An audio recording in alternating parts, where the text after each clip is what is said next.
Mari kita buka dulu sama-sama, ini ayat yang sudah terlalu sering saudara baca, tapi kita berdoa Tuhan memberikan pemahaman yang baru. Roma 12 ayat yang pertama. Roma 12 ayat yang pertama dan ayat yang kedua saudara. Berkata begini, Roma 12 ayat 1 dan 2. Karena itu saudara-saudara, demi kemurahan Allah aku menasihatkan kamu supaya kamu mempersembahkan tubuhmu sebagai persembahan yang hidup, yang kudus dan yang berkenan kepada Allah. Itu adalah ibadah yang sejati. Kita akan bahas per ayat saja. Yang pertama, mari kita sadari tidak ada persembahan lain yang bisa menggantikan persembahan tubuh kita di hadapan Tuhan. Ingat apa yang berkenan? Persembahan hidup. Ya, ayat ini berkata persembahkan tubuhmu ya sebagai persembahan yang hidup, yang kudus, yang berkenan kepada Allah. Bukan persembahan yang sudah mati, saudara ya. Jadi persembahan yang hidup. Makanya saya bilang kalau orang udah mati tidak usah dikasih Alkitab di peti. Amin. Ya, buat apa saudara taruh Alkitab dalam peti? Orang mati sudah tidak bisa baca. Amin. Yang butuh Alkitab itu orang hidup supaya dia berubah. Waktu dia baca Alkitab, hidupnya diubahkan, dia mempersembahkan hidup yang kudus, yang hidup, yang kudus berkenan kepada Allah. Bukan persembahan yang mati, makanya orang mati tidak butuh Alkitab lagi. Saudara jangan ya, kalau ada orang yang mati, saudara kasih Alkitab. Malah saudara bingung nanti kalau dia bangun lalu dia baca itu Alkitab. Maka Anda stres, nanti lari semua kita ya. Ingat Alkitab untuk orang, jangan taruh di peti ya, nanti lain marah saudara ya. Saya berdoa, mereka bilang, ibu bawakan kami Alkitab walaupun yang sudah lama, tetapi masih bisa dibaca. Ya, dan ada beberapa teman tergerak beli Alkitab yang baru saya bawa ke sana saudara ya. Saya sedang melihat pergerakan luar biasa hari-hari ini terjadi. Jangan sampai yang Kristen tertinggal. Jangan sampai ayat firman Tuhan tergenapi, yang terdahulu menjadi yang terkemudian, yang terkemudian menjadi yang terdahulu. Saudara, kenapa kita ada di sini hari ini kumpul-kumpul? Kita kan bukan cuma kumpul-kumpul nyanyi-nyanyi, dengerin khotbah, ketawa-ketawa pulang kan? Kita datang di sini supaya apa? Kita dengar firman, hidup kita diubahkan oleh kebenaran firman ya. Jangan jadi Kristen yang sudah puluhan tahun tapi hidupnya nggak pernah berubah, tidak pernah berdampak buat orang lain. Yang pertama supaya kita berubah, persembahkan tubuhmu yang Tuhan inginkan. Makanya saya selalu bilang, saudara, ibadah yang sejati itu bukan waktu kita kumpul-kumpul di dalam ruangan begini. Ibadah yang sejati waktu engkau keluar dari pintu itu. Ya, hidupmu di luar sana bagaimana?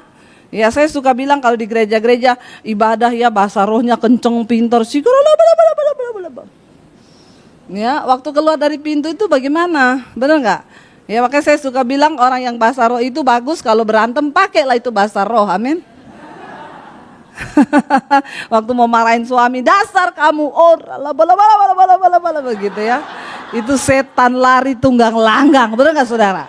Jangan cuma di gereja pintar, waktu nyanyi itu luar biasa lompat-lompat. Di rumah hidupmu seperti apa? Amin. Ya, itu yang perlu loh. Kita ini harus diubahkan supaya berdampak. 11 tahun saudara ikut ibadah Victory, mana dampak dari perubahan hidupmu? Tuhan gak bisa pakai orang yang tidak berubah. Jadi kuncinya yang pertama, persembahkan tubuhmu sebagai persembahan yang hidup, yang kudus, yang berkenan kepada Allah. Itu ibadahmu yang sejati. Jangan main pura-pura gereja-gerejaan sama Tuhan ya. Saudara, Tuhan itu lihat hidup kita. Benar gak? Udah terlalu banyak orang Kristen yang gereja-gerejaan.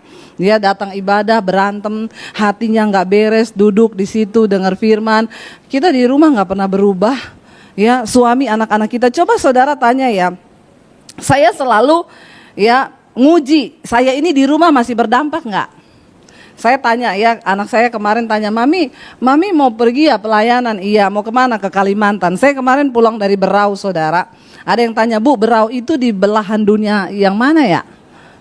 Orang pada nggak tahu, Berau itu di Kalimantan Timur. Ya, saya bilang di Kalimantan Timur.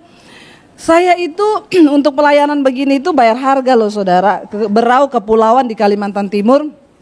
Mereka pesan tiketnya jam 5 pagi. Saya harus berangkat jam 3 dari rumah. Saya bilang sama suami saya, aduh saya malas banget saya pergi, saya mau pikir tinggalin kalian lagi, bagaimana ya? Suami saya bilang semangat. Itulah hamba Tuhan, kita harus menyalipkan daging. Ya, memang nggak enak kalau suruh pelayanan ke Hong Kong, enak kan saudara ya? Ya, pelayanan ya Bu ya ke Bangkok gitu ya. Kan sekarang banyak ibu-ibu itu yang alasan sama suaminya, saya mau pelayanan Pak, kemana? Ke Bangkok. Ya, mau pelayanan loh Pak, ya kemana? Ke Australia. Ya, enak banget pelayanannya ke Bangkok, ke Australia. Pergi sana ke Papua. Ya, berani nggak? Ya, itu loh pelayanan yang benar-benar. Jadi saya bilang sama suami, aduh ya malas banget mau saya batalin, tapi bagaimana? Pergi ke Kalimantan kemarin tiketnya aja hampir 7 juta loh. Kita mending jalan-jalan ke luar negeri, benar nggak?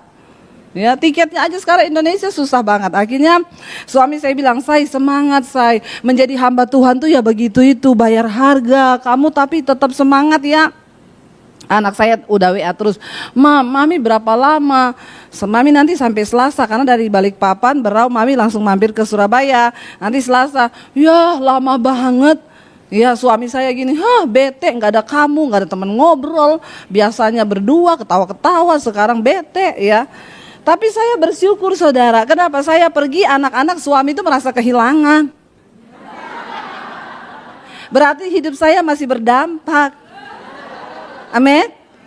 Jangan sampai saya pergi mereka bilang, Mami pulangnya kapan? Selasa. Ya kok cepet banget Mam. Nah, itu berarti saya sudah tidak berdampak di rumah kan.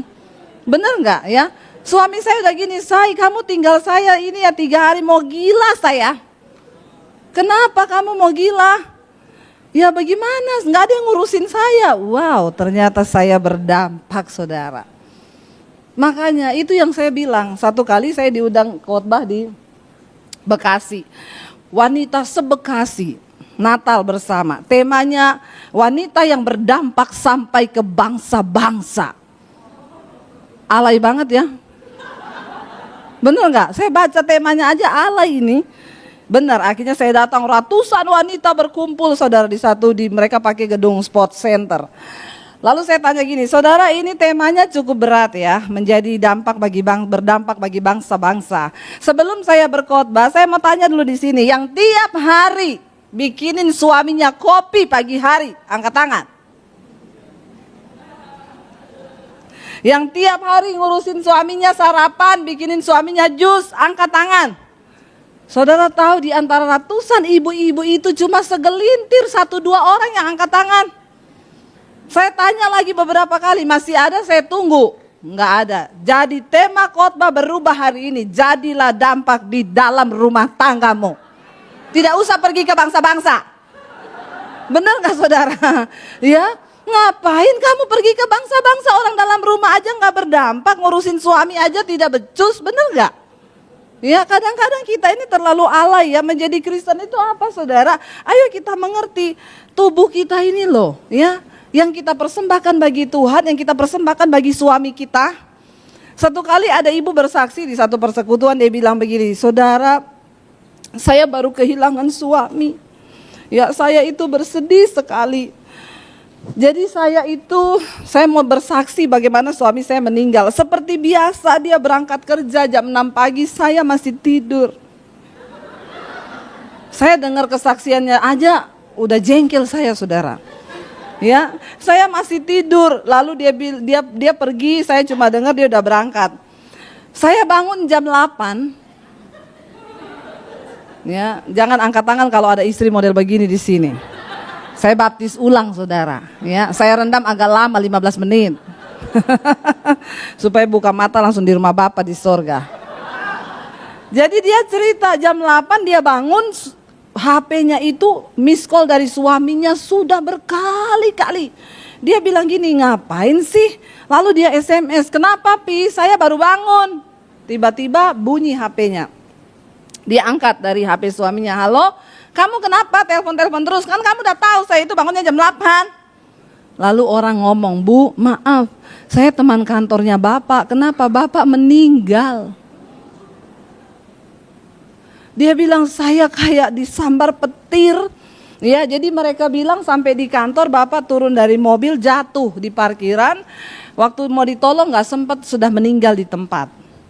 Dia bersaksi menangis begini saudara. Ibu-ibu,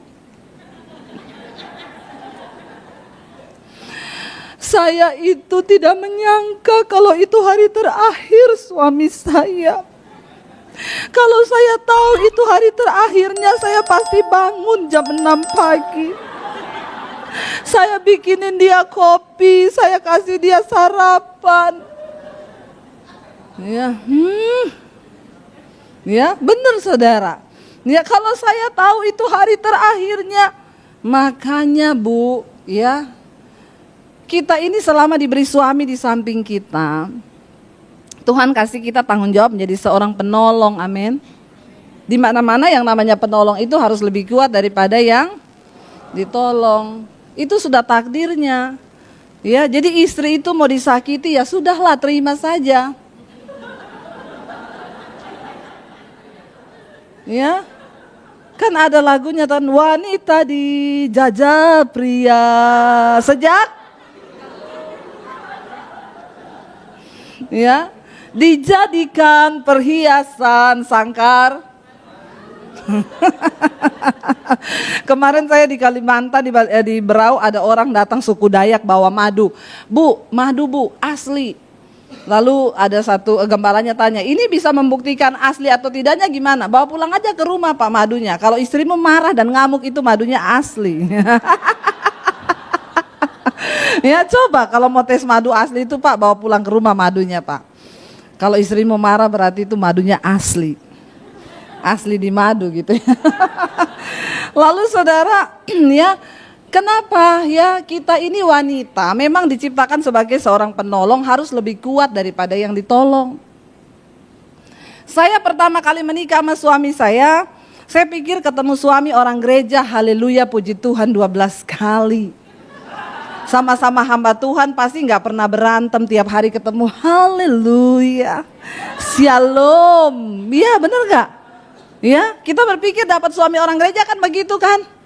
Saya menikah dapat suami saya orang Solo, saya Solosi.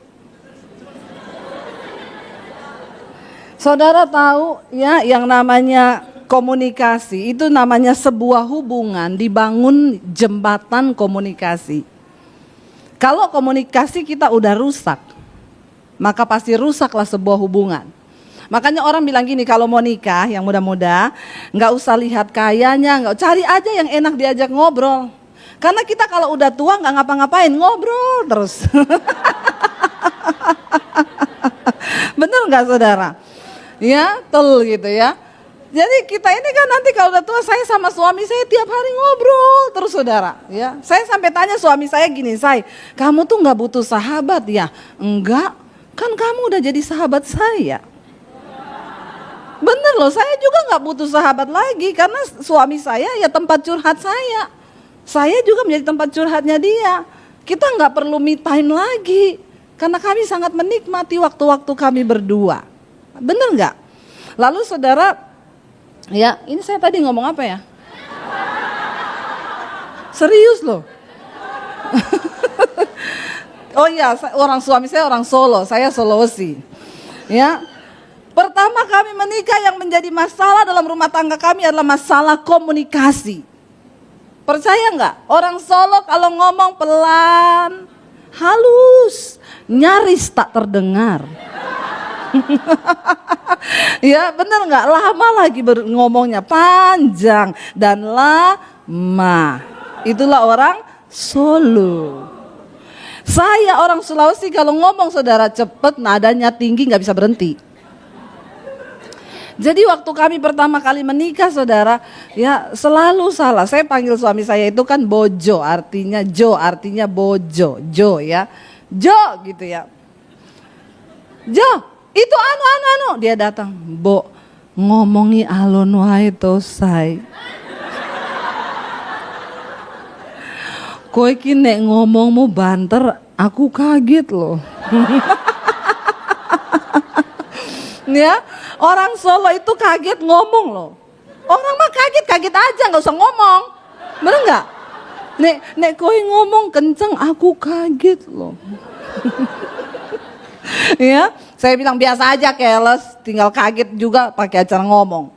Besok begitu lagi, Jo, itu anu gitu tuh gimana ini? Mbok ojo nesu. Nek ngomongi ojo nganggo nesu saya. Aku ini ndak nesu loh. Lah kuwi nesu ora. Ya, akhirnya yang tadinya nggak marah jadi marah. Ya itu kamu nesu loh. Ora iki ora nesu. Memang aku iki ngene loh. Ora, kok itu nesu. Hih. Ya sampai gregetan saudara. Ya, dia bilang nek kowe itu ngomong koyo ngono ya aku iso kena serangan jantung loh. Ya, lane aku kena serangan jantung aku mati piye no. Saya bilang ya saya jadi janda lah. Ya, jadi saudara persoalan kami pertama kali menikah itu masalah bahasa. Stres nggak saya? Lalu dia tiap hari ngomong, "Mbok kowe iki belajar ngomong Jawa." Ora iso. Mesti iso saya. Ora iso.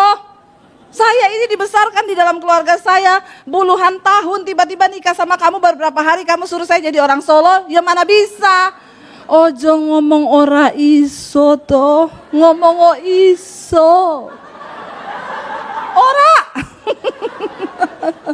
Ya, tiap hari saya disuruh berubah jadi kayak orang Solo. Saya bilang sama dia, kalau dari awal kamu cari istri yang lemah lembut, harusnya kamu jangan menikah sama Debbie Basir, cari saja Sri Rejeki.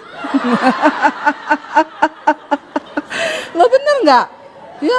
Ya emang nyata-nyata namanya Sri Rejeki. Lalu saudara, karena setiap hari saya dipaksa-paksa, akhirnya saya gini, besok saya akan berubah menjadi Sri Rejeki. Biar kamu puas. Bangun pagi saya bangunin dia, Mas. Ya, pripun Mas? Nek panjenengan arep ndahar saiki monggo kula cepake Mas. Saudara tahu suami saya kaget. Bangun dia bilang ini Sri Rejeki dari mana gitu ya. Ya, saya bilang monggo Mas, dia bilang non ngopo to, mboten nopo-nopo. Ya, monggo dahar Mas. Dia keluar dari kamar, mbok ora usah ngono to non, mboten nopo-nopo. Saudara tahu? Dari pagi sampai malam dia sampai udah kelabakan, non wes to mboten Mas. Ya, saya ngajak pergi, ayo lungo toh Mas. Saudara tahu, saya pikir dengan saya begitu dia akan menjadi cocok dengan saya. Kan dia minta saya berubah menjadi orang Solo. Ya saudara, akhirnya siang sore-sore udah mau malam dia bilang, "Say, biasa wae toh, tenan biasa wae." Saya masih sambung, "Mboten." Sampai terakhir malam saudara mau tidur dia bilang gini, "Benar ku mencintaimu tapi tak begini." Jadi saya tanya sama dia, jadi bagaimana? Mau dilanjutkan jadi Sri Rejeki atau Debbie Basir? Akhirnya dia bilang gini, Debbie Basir wae. Ternyata menjadi cocok itu bukan berarti menjadi sama. Amin. Karena Tuhan menciptakan kita kan unik. Yang namanya suami istri itu pasti berbeda. Nggak mungkin sama. Sampai hari ini saya dengan suami saya nggak cocok. Tapi apa yang mencocokkan kami cuma satu, firman Tuhan. Amin. Waktu istri tunduk sama firman, suami tunduk sama firman, rumah tangga itu jadi cocok. Lalu ada yang bertanya, "Bu, kalau cuma saya sendiri yang tunduk sama firman, Bu, kan saya capek. Suami nggak tunduk-tunduk." Bayarlah hargamu. Amin. Nah itu harga yang harus kita bayarkan, ikut Yesus itu enggak gampang. Saya bilang dalam hidup ini ada dua saudara, ada yang namanya takdir, ada yang namanya nasib. Ya, takdir itu kita nggak bisa rubah, itu Tuhan yang buat. Mati, lahir itu Tuhan yang buat. Ada yang bilang berarti jodoh bukan takdir, nasib. Kenapa? Karena jodoh itu kita yang pilih, bukan Tuhan kan? Saudara di sini pilih jodoh, siapa yang pilih? Saudara atau Tuhan? Ya. Yang ngomong yang pilih Tuhan angkat tangan. Yang pilih sendiri angkat tangan. Yang bingung angkat kaki. Kayaknya semua bingung ya. Satu kali saya layani di Jakarta, ada suami istri mau bercerai karena istrinya selingkuh. Ya, jadi sekarang ini dunia itu ya sama-sama lah ya, jangan cuma lihat suami selingkuh, banyak istri juga selingkuh. Istrinya selingkuh, akhirnya suaminya terluka juga kan, ya karena terluka jadi balas-balas dendam lah. Istrinya bilang, saya ini balas dendam karena dulu suami saya pernah selingkuh juga bu, ya saya masih nggak terima, jadi saya selingkuh. Akhirnya suaminya kepahitan, marah. Saya bilang sama ibu itu, bu, kalau ibu mau menyelamatkan rumah tangga ini, ibu harus bayar harga loh. Dosa itu harganya mahal. Ibu harus bayar harga. Bagaimana caranya? Ya ibu tetap melayani suami dan apapun yang suami katakan ibu terima aja dulu deh sekarang. Ya, ingat anak-anak, bayar harga. Berantem hebat, dipukuli suaminya, dia lari pulang ke rumah. Dia minta dia WA saya suaminya, bu, boleh tolong gak jemput istri saya? Ya saya sampai melakukan yang begini loh di Jakarta saudara. Ya udahlah, memang panggilan saya. Saya ajak suami saya, anterin dong, kenapa? Mau jemput ibu itu ya, kita berdua masuk ya. Yuk, kita masuk, ketok pintu, ketemu mamahnya. Selamat siang bu, saya pendetanya ibu ini sama suaminya, kan mereka ini lagi ribut, saya mau jemput dia untuk pulang. Mamanya bilang, apa? Mau jemput dia? Kalau dia sampai dipukulin, dia apa-apain suaminya, ibu tanggung jawab. Dalam hati saya ini udah gak ngapa-ngapain, disalah-salahin, suruh tanggung jawab lagi. Salah saya ini apa coba? Saya cuma mau nolong kan? Bukan gitu bu, kan kita ini masih berusaha supaya rumah tangga ini bisa terselamatkan. Saya mengajak ibu untuk kerjasama. Lalu dia bilang gini, coba kalau ibu nanti anaknya punya nasib kayak anak saya. Kalau ibu anaknya dapat suami model kayak suaminya anak saya, lalu dia dipukulin suaminya, dia lari ke rumah ibu, ibu suruh dia balik sama suaminya. Ya benar juga sih. Ya. Coba ibu pikir, kalau nasib ibu seperti nasib anak saya. Oh, saya jawab dia, anak saya tidak akan punya nasib sama seperti anak ibu. Karena saya mendidik anak saya dalam kebenaran firman Tuhan, dia tidak mungkin cari suami kayak model suaminya anaknya ibu. Ibu dengar sekarang. Jadi ibu mau suruh dia pulang atau tidak? Saya tunggu dia sekarang. Saya bilang gini saudara, jangan bilang Tuhan yang bikin kamu punya nasib. Nasib itu kita yang buat. Saya tanya, ibu coba tanya mereka, dulu ketemunya di mana? Di karaoke. Makanya jadi begitu rumah tangganya. Yang muda-muda yang mau cari jodoh di sini, hati-hati kalau cari jodoh, jangan cari di karaoke, di panti pijat. Nanti jadinya begini ini saudara, bikin rempong kalau udah nikah, bener nggak? Kayak saya dong, ketemunya di mana bu? Di gereja. Betapa mulianya tempat itu. Itu aja ada proses, bener nggak? Ya kita harus bayar harga. Kalau suami saya belum bertobat, bayar harga. Saya pertama kali baca Alkitab kan, istri tunduk pada suami, layanilah suamimu. Saya berusaha saudara, waktu pertama masih menikah pertama kali kan, I love you, I need you, I want you. Belum punya anak ini tiap hari cinta-cintaan terus, bener gak? Ya, itu yang bilang apapun jadi rasa coklat. Begitu udah punya anak satu, tadinya saya setiap hari, saya mau makan apa, saya mau minum apa, saya mau apa. Begitu punya anak kan kita capek. Ya, saya ngurusi anak 3 pertama kali nggak punya pembantu loh, ngurus sendiri anak 3. Betapa perkasanya saya kan. Udah gitu suami masih minta perhatian lagi. Tapi saya tahu kalau Tuhan kasih kita kemampuan, Tuhan menciptakan kita sebagai seorang penolong, berarti dia perlengkapi kita dengan kemampuan. Lama-lama kan saya capek tuh saudara ya. Saya udah capek ngurus anak 3, dia gini, non kopi mana non? Satu kali saya berdiri, punya tangan 2, kaki 2 kan? Sama kan kayak saya kan? Tangan kaki 2 ke dapur sendiri, bikin kopi, ambil sendiri, bikin sendiri. Dia jalan ke dapur. Ini gula yang mana? Di toples yang ada tulisannya garam. Loh kok bisa gula ditulis garam biar nggak ketahuan semut?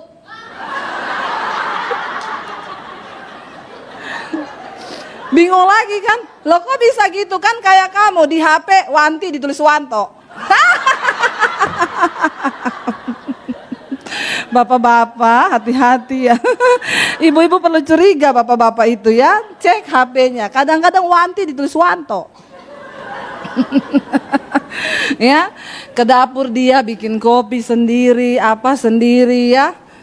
Apa-apa saya mulai stres, marah-marah saudara. Lalu saya kan capek. Setiap hari saya menuntut dia juga berubah. Lalu saya bilang gini, kamu tahu nggak ya? Papi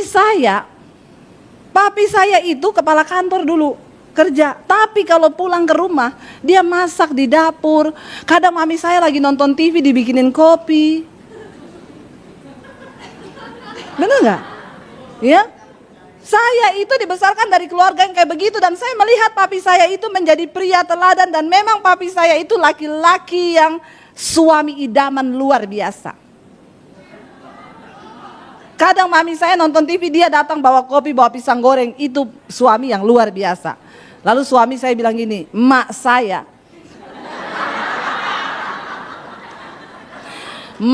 itu istri yang luar biasa. Kenapa? Papa saya cuma duduk di meja kayak raja dilayani. Dia cuma ngomong nasi, nggih, nasi teko. Kerupuk, nggih, kerupuk teko. Ya, teh, nggih, teh teko. Dan mak saya tidak pernah mengeluh satu kata pun dari mulutnya. Itu baru bilang istri yang luar biasa. Saya bilang, papi saya suami yang luar biasa, makmu istri yang luar biasa. Kita kawinkan saja mereka berdua. Supaya rumah tangga mereka menjadi rumah tangga yang luar biasa.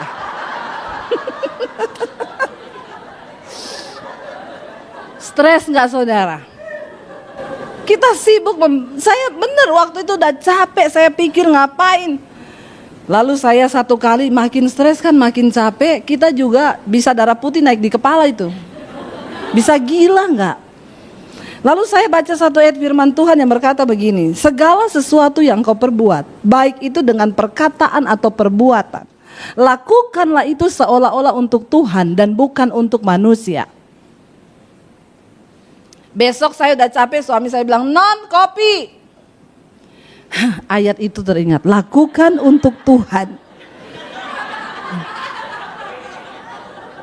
Udah mau ngamuk, lakukan untuk Tuhan. Saya ke dapur, ambil kopi, saya taruh di gelas, untuk Tuhan.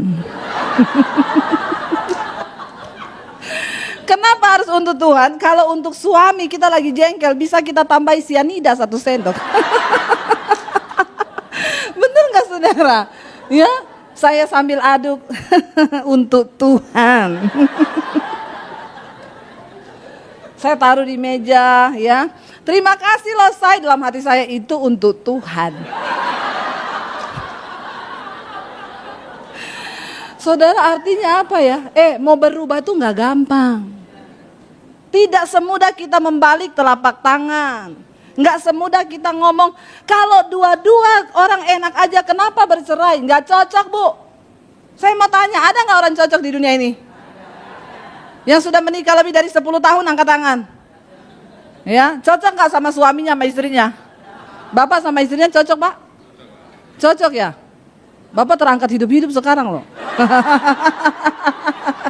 Seperti Henok.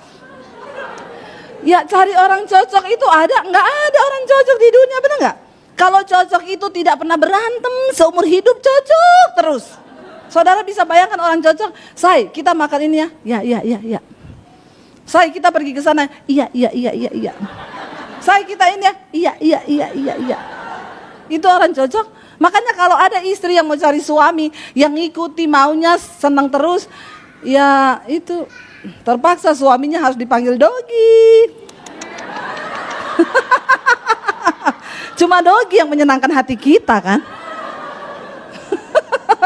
Yang namanya manusia, orang aja diciptakan. Saya pernah baca satu artikel, orang lahir kembar, badannya 1, kepalanya 2. Mamanya ditanya, ada kendala besarkan mereka? Waktu kecil nggak ada kendala. Waktu mulai dewasa, kendalanya luar biasa. Kenapa? Badannya satu, kepalanya dua. Kepala yang satu pengen pakai baju merah, kepala yang satu pengen pakai baju biru. Padahal badannya cuman satu. Lalu berantem, gigit-gigitan, nggak bisa dipisah kan? Sampai berdarah-darah. Itu yang satu hati, satu jantung, satu badan. Satu DNA, satu benih, satu kandungan. Karena punya dua kepala bisa berantem. Apalagi suami istri yang datang dari dua benih yang berbeda, dua kandungan yang berbeda, dua badan, dua kepala, dua hati, dua jantung. Rempong gak?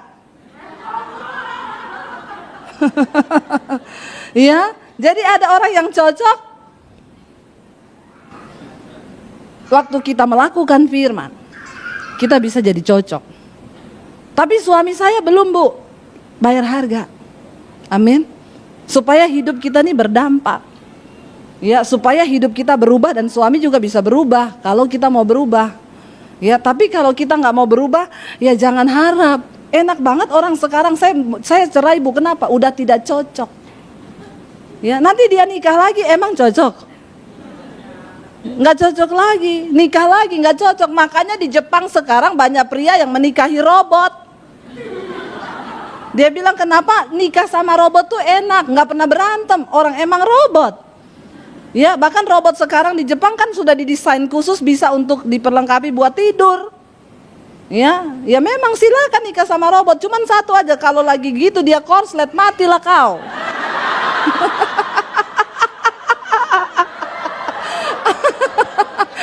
Bener nggak? Coba tolong dipikir pakai nalar. Ini orang-orang sakit jiwa memang. Ya, dia pria-pria di Jepang sekarang menikahi robot, saudara. Ini kan sudah di luar nalar ya. Ya bukan, kita ini nggak bisa cocok sama siapa aja, nggak bisa cocok kalau kita bermasalah dengan diri kita sendiri.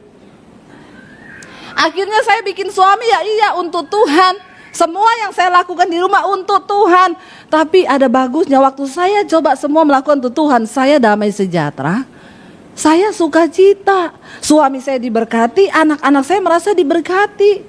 Ketika saya mulai berubah untuk diri saya lagi nonton TV, suami saya datang bawa kopi. Aku coba bikinin kamu kopi dengan cinta. Iya, dia mulai berubah. Ketika engkau menuntut orang lain berubah dan engkau tidak pernah mau berubah, maka kekacauan terjadi.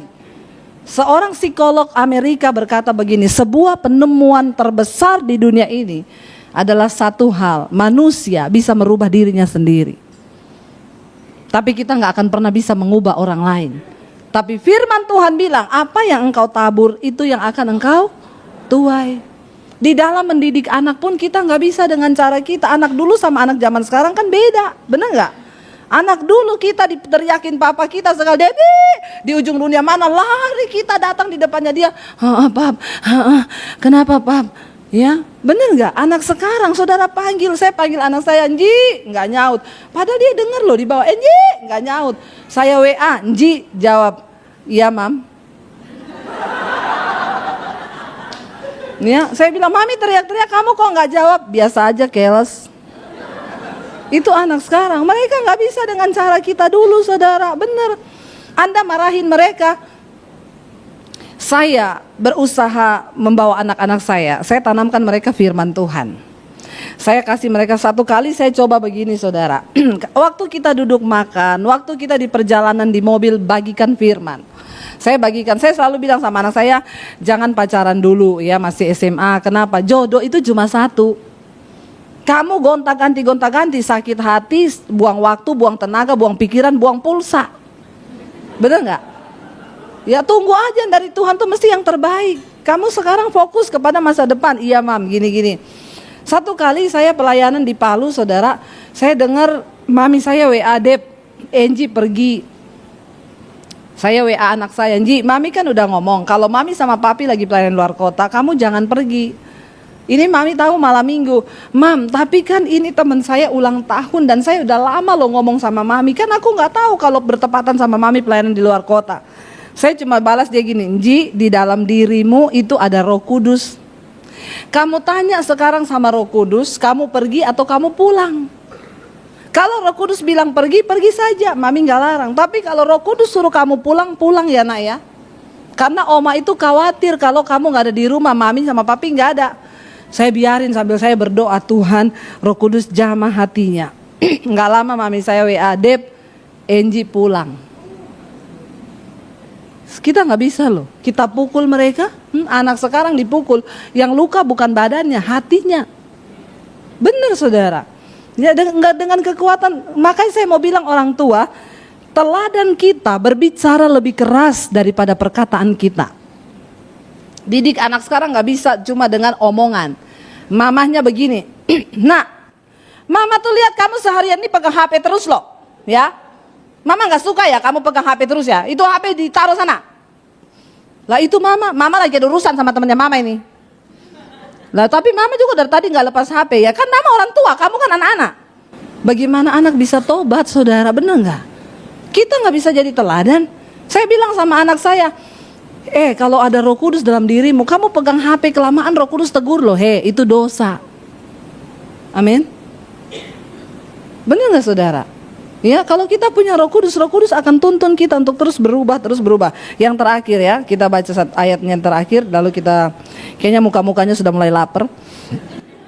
Ayat yang kedua berkata gini, Roma 12, janganlah kamu menjadi serupa dengan dunia ini, tetapi berubahlah oleh pembaharuan budimu, sehingga kamu dapat membedakan manakah kehendak Allah, apa yang baik, yang berkenan pada Allah dan yang sempurna. Kenapa kita harus berubah? Karena engkau tidak akan pernah bisa memahami kehendak Tuhan kalau engkau tidak berubah. Amin. Banyak orang Kristen pengen tahu kehendak Tuhan tapi hidupnya nggak mau berubah. Ada orang-orang datang sama saya, Bu Debi, saya kan lagi jatuh cinta nih sama seorang pria. Iya, nanti saya bawa dia 1 kali ketemu ibu ya. Kenapa? Ibu tolong lihat ya, dia ini dari Tuhan atau bukan.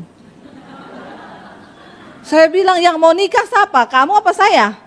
Ya saya Bu, tapi kan ibu tolong tanyalah sama Tuhan. Kamu tidak akan pernah bisa mengerti kehendak Tuhan kalau kamu nggak berubah loh. Hidupmu berubah dulu, ikuti firman Tuhan, baru kamu bisa melihat. Ini perkara rohani, kita nggak bisa dengan teropong duniawi saudara. Nggak bisa, engkau mau tanya-tanya pendeta, tidak ada satupun pendeta yang bisa kasih tahu jodoh yang terbaik dari Tuhan itu yang mana. Masa depanmu yang terbaik dari Tuhan itu yang mana, nggak ada. Engkau sendiri yang berhubungan dengan Tuhan, hidupmu berubah dulu. Persembahkan hidupmu, jangan menjadi seperti dunia ini, kata firman Tuhan. Jangan menjadi serupa dengan dunia ini, kenapa? Karena hukum dunia dan hukum Tuhan itu berbeda. Hari-hari ini ada banyak kebenaran dunia yang itu tidak sesuai firman Tuhan. Nah, Tuhan suruh kita berubah. Jangan menjadi seperti dunia ini.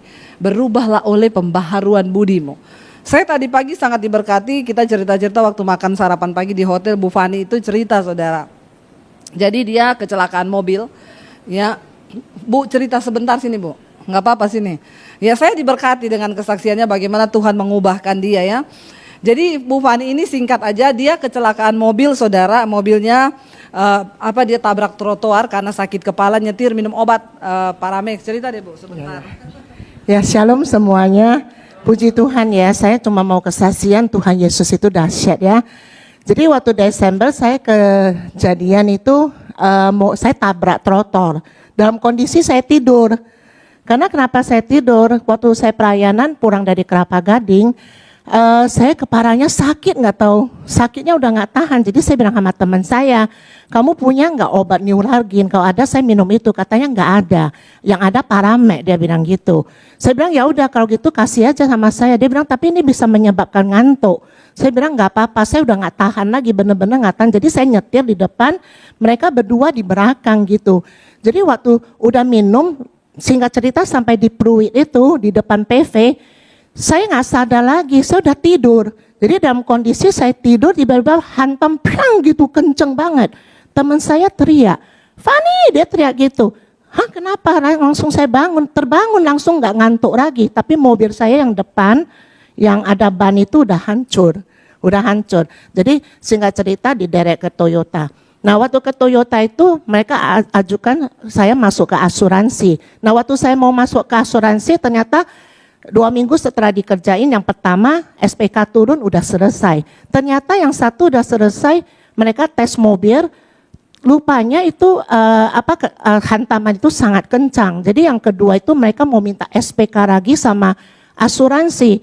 Ternyata asuransi itu tidak menghiraukan permohonan mereka. Jadi saya tiba-tiba waktu Februari, udah lewat Desember, Januari, Februari, saya telepon, mobilnya gimana? Bu, ini ada lagi loh mau pakai SPK yang kedua, tapi dari asuransi masih belum turun dengan SPK, jadi nggak bisa Bu, kita nggak berani kerjain, dia bilang. Lalu saya bilang, oke, saya harus telepon kemana? Biar saya sendiri yang telepon, tapi sebelum itu saya datangin dulu ke montirnya, saya minta tolong, dan dia pun mau berusaha, tapi nggak dihiraukan lagi, didiemin. Lalu saya belajar sabar. Secara jujur daging saya udah mulai berontak ya. Saya asuransi bayar 7 tahun. Udah begitu setia saya bayar, nggak pernah terjadi hal apa-apa. Tapi ketika ada kejadian, kenapa saya seperti diabaikan begitu? Rasanya pengen marah, pengen berontak daging saya. Tapi Tuhan ingatkan, enggak, sabar. Sabar, ini proses. Saya juga ikut karena basic saya itu orangnya dulu sebelum bertobat itu saya emosi, sekali belum berubah itu saya emosi. Lalu saya ikutin Tuhan, saya sabar. Nah, singkat cerita saya ke hotline-nya saya telepon sampai berkali-kali dikasih satu orang, oke, namanya siapa gitu. Nanti saya bantu ya Bu. Ternyata saya telepon lagi 10 hari belum turun. Kedua begitu juga, singkat cerita dari Desember sampai April, udah berapa bulan tuh? Udah hampir masuk 4 bulan lebih. Aduh, saya udah rasanya nggak tahu gimana. Memang masih ada satu mobil, tapi saya harus berbagi dengan suami anak saya dan saya naik Grab. Kadang-kadang saya naik taksi ke perayaan, saya pun nggak apa-apa.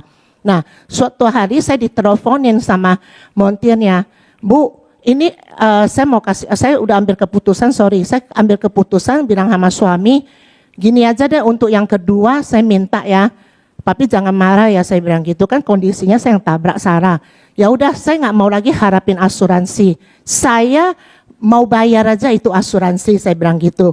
Gak usah pakai asuransi tapi saya bayar aja, jadi tarik keluar mobilnya dari Sunter masuk ke Pruit, nanti habis berapa saya bayar sendiri, saya bilang gitu.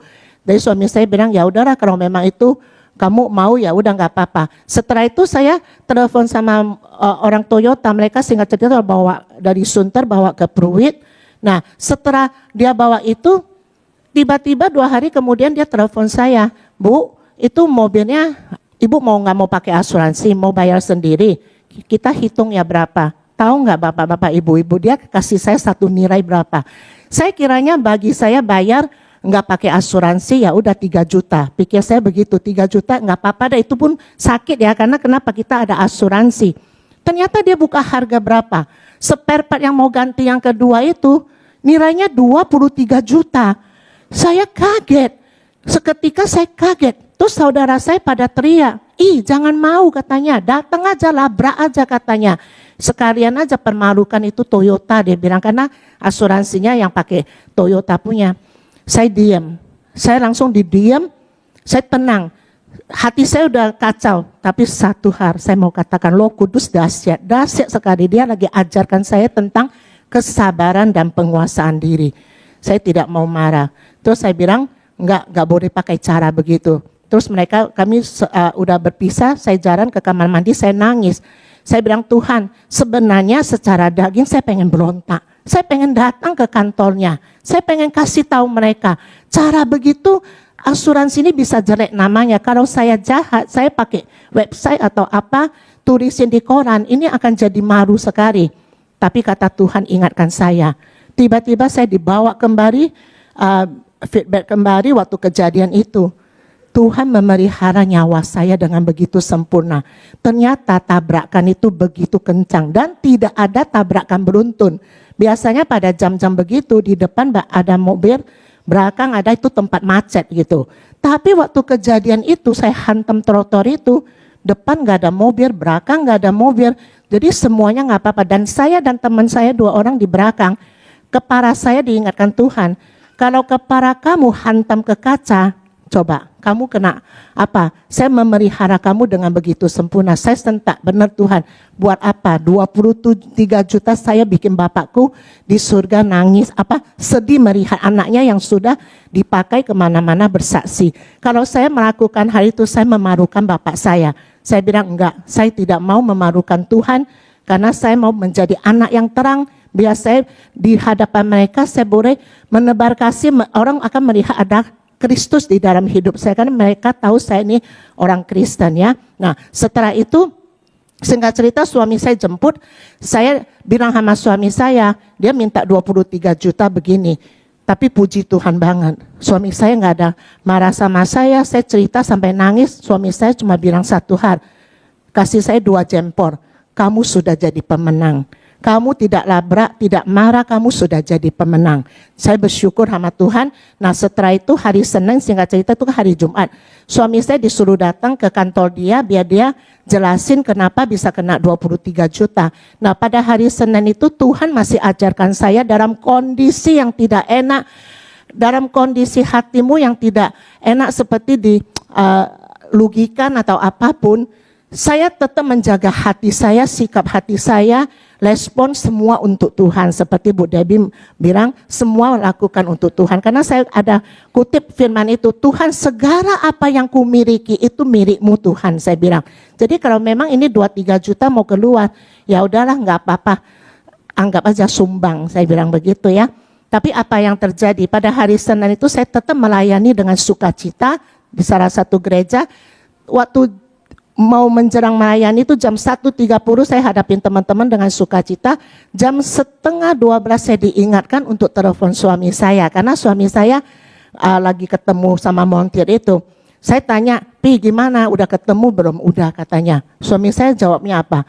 Puji Tuhan loh say, kita nggak jadi bayar 23 juta. Kenapa? Tuhan bisa balikkan keadaan. 2 montir itu diubah sama Tuhan, berak kita. Di depan suami saya, dia langsung telepon ke asuransi dan puji Tuhan pada hari itu dia telepon asuransi situ, respon, lalu nggak lama setengah jam ada yang datang langsung fotoin untuk apa spare part yang kedua mau 23 juta itu. Dan puji Tuhan lagi, sebelum saya ke tempat ini, Surabaya, saya begitu antusias dengan Victory ulang tahun ke-11 dan Ibu Debbie mau khotbah. Saya bilang sama suami, saya rindu sekali datang, karena saya belum pernah ya, Tuhan sempurnakan. Dapat kabar dari montirnya, waktu saya mau berangkat ke sini hari Sabtu atau Jumat, dia bilang, Bu, Selasa mobilnya sudah oke, Ibu sudah bisa bawa pulang, tidak usah bayar 23 juta. Itulah kesaksian saya. Thank you. Saudara, kalau Ibu Fani cerita itu, saya tadi pagi dia cerita lebih dramatis tadi pagi itu karena cuma sama saya di meja makan. Dia bilang, Ibu, saya udah, kalau kita itu bener nggak, labrak nggak, bayar asuransi 7 tahun loh.